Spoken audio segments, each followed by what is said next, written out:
আজ আমরা যাত্রা করব এক মহাপুরুষের জীবনের গভীরে। তিনি কেবল ভারতবর্ষ নয়, সমগ্র বিশ্বের আত্মাকে আলোড়িত করেছিলেন। তার নাম স্বামী বিবেকানন্দ। কিন্তু তার আসল শক্তি কোথায় ছিল জানেন? তার সেই বিস্ময়কর ধর্মীয় অভিজ্ঞতায়।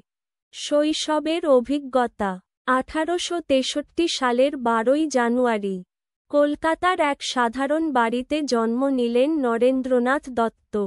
শিশুকালেই অদ্ভুত সব ঘটনা ঘটতে লাগল।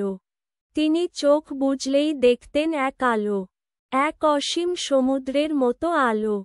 বন্ধুরা খেলায় মগ্ন, আর তিনি বসে আছেন স্থির হয়ে। চোখের সামনে যেন দেবদেবীর মূর্তি ভেসে উঠছে। মা প্রায়ই বলতেন, নরেন যেন জন্মসূত্রেই ভগবানের সন্তান। যৌবনের প্রশ্ন। যৌবনে পা দিয়েই নরেন হয়ে উঠলেন এক তীব্র যুক্তিবাদী তরুণ। তিনি কারো কথায় বিশ্বাস করতেন না। তার একটাই প্রশ্ন ছিল, ঈশ্বর কি সত্যিই আছেন? উদ্ধৃতি চিহ্ন। আর যদি থাকেন, তাকে কি দেখা যায়? উদ্ধৃতি চিহ্ন। তিনি একের পর এক সাধুর কাছে যেতেন। জিজ্ঞেস করতেন, আপনি কি ঈশ্বরকে দেখেছেন? উদ্ধৃতি চিহ্ন। কেউ উত্তর দিতে পারলেন না। তার তৃষ্ণা মেটে না, হৃদয় আরও অস্থির হয়। রামকৃষ্ণের সঙ্গে সাক্ষাৎ। অবশেষে একদিন তিনি পৌঁছলেন দক্ষিণেশ্বর কালী মন্দিরে। সেখানে তার সাক্ষাৎ হল এক অদ্ভুত সাধকের সঙ্গে, শ্রী রামকৃষ্ণ। নরেনের প্রথম প্রশ্ন ছিল সোজাসুজি, আপনি কি ঈশ্বরকে দেখেছেন? উদ্ধৃতি চিহ্ন।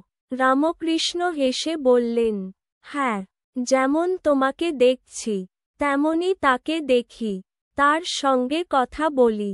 নরেন বিস্মিত। এটাই ছিল তার জীবনের মোড় ঘোরানো মুহূর্ত।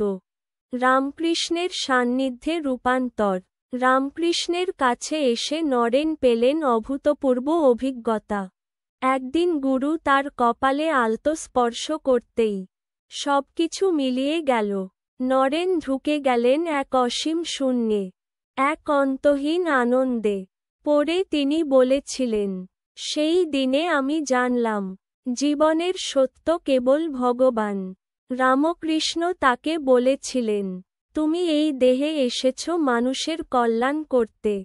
সাধনা ও সমাধি। নরেন্দ্রনাথ তখন কঠোর সাধনা শুরু করলেন।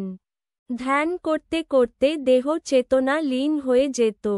মনে হতো, আমি নই, আমি কেবল অমর আত্মা।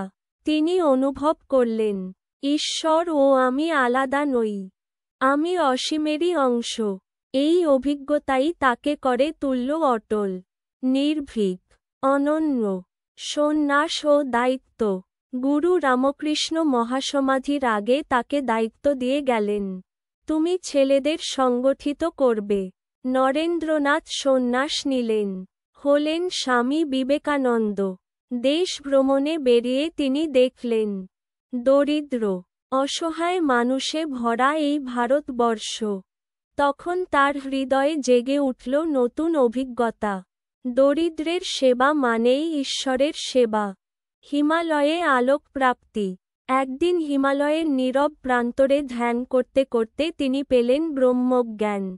তিনি অনুভব করলেন, সমগ্র বিশ্বই এক, আত্মা চিরন্তন, অবিনশ্বর। এটাই ছিল তার সর্বোচ্চ ধর্মীয় অভিজ্ঞতা। বিদেশ যাত্রা ও ধর্মসভা। 1893 সালে তিনি পৌঁছলেন আমেরিকার শিকাগো শহরে। বিশ্বধর্ম মহাসভায় দাঁড়িয়ে তার কণ্ঠে ধ্বনিত হল সেই অভিজ্ঞতার সত্য। Sisters and brothers of America. উদ্ধৃতি চিহ্ন। তার কথায় ছিল না শুধু জ্ঞান, ছিল সেই অনন্ত অভিজ্ঞতার দীপ্তি।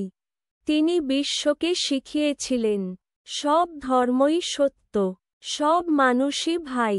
আধ্যাত্মিক দর্শন।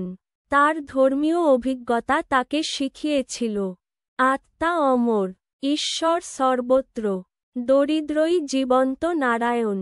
ধর্ম মানে ভয় নয়, ভালোবাসা। মানুষী মন্দির, মহাসমাধি, 1902 সালের 4 জুলাই। বেলুর মঠে ধ্যান করতে করতে তিনি দেহ ত্যাগ করলেন। শেষ মুহূর্তেও তিনি ছিলেন শান্ত, স্থির, যেন চিরন্তনের সঙ্গে মিলিত। তিনি যেন বলে গেলেন, মৃত্যু কোনো শেষ নয়, এটি এক মহা অভিজ্ঞতার দরজা মাত্র। উপসংহার।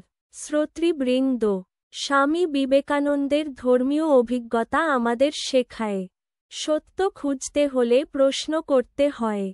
ঈশ্বর দূরে নন, তিনি মানুষের মধ্যেই আছেন। দরিদ্রের সেবা মানেই ভগবানের সেবা। তার জীবনী প্রমাণ করে, ধর্ম মানে ভয় নয়, ভালোবাসা। ধর্ম মানে আধ্যাত্মিক অভিজ্ঞতার দীপ্তি।